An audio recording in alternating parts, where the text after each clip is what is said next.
With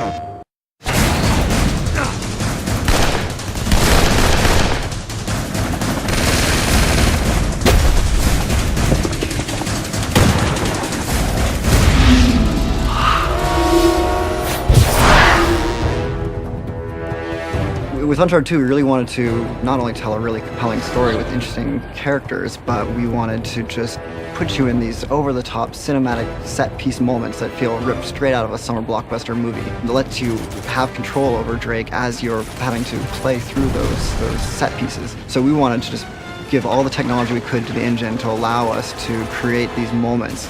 What the hell are they doing?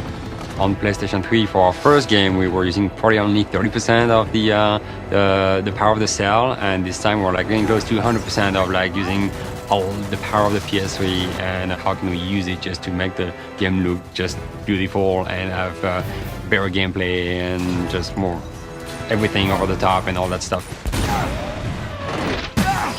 Uncharted 1, when it was a hard project because we had a lot of new IPs, new team, new system, new engine, new everything. I would always say Uncharted 1 was like doing brain surgery with a chainsaw. In Uncharted 2 is a totally different beast. We have precision instruments now that freed up a lot of time for the production, and that was huge because that gave us the time to do more creating rather than R&Ding.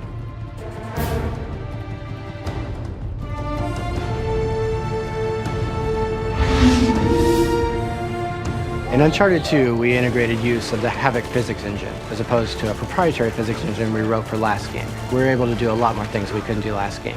We can have light fixtures hanging up the ceiling that are dynamically reacting to events that are going on around you. We have destructible cover all over the place. What we want to do is blur the line between the pre-computed physics stuff that we pre-process in our 3D software and the stuff that's happening live in the game. It's dynamically reacting to explosions and gunfire. And our goal is to have those two things coexisting without ever betraying what's going on behind the scenes. The biggest thing I think that we want to do from Uncharted 1 to Uncharted 2 was really to just push the characters to just another level of believability. We decided to just add a lot more polygons into the model and really redo the entire face rig to kind of get those secondary notions of the face, like the subtle details of like the muscles moving good. And we use like so much of the power of the PS3. I mean, we're literally creating characters that are just like film. It's pretty amazing. He can't know about us.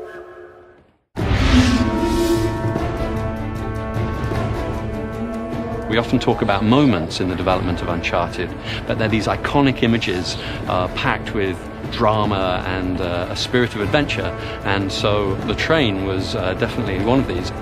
We wanted a technology that will let us place Drake on objects, be able to move those objects, break them apart, and still keep the player's gameplay intact the whole time. And we're calling them active cinematic experiences. You're fully in control of Drake while something big is happening.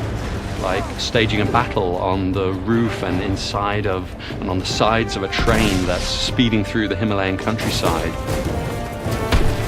That represented really major hills for us to climb in terms of technology, and then how we would develop the gameplay scenarios inside of those spaces and using those technologies. But they're so instrumental, they're so fundamental to the game that Uncharted 2 has become that we're very glad that we chose to do those things. Oh, crap!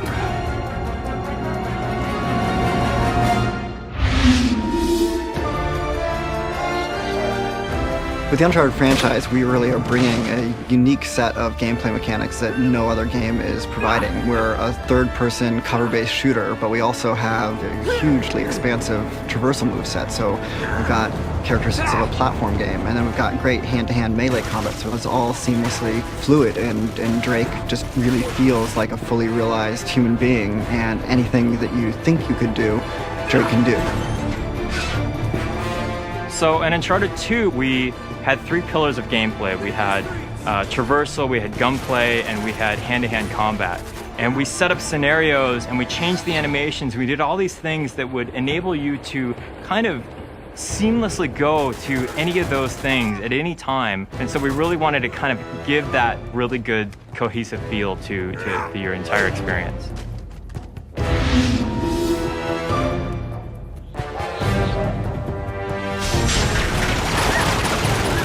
We could not have made Uncharted 2 without having made Uncharted 1. We had such a foundation, such a great base to start from that we built everything on top of. And so our goals for Uncharted 2 were to just really expand even more. We're constantly having to find ways to optimize into like how can we squeeze more in during the experience, and we have more than achieved that goal. We've definitely outdone ourselves on this game. Oh God, be careful.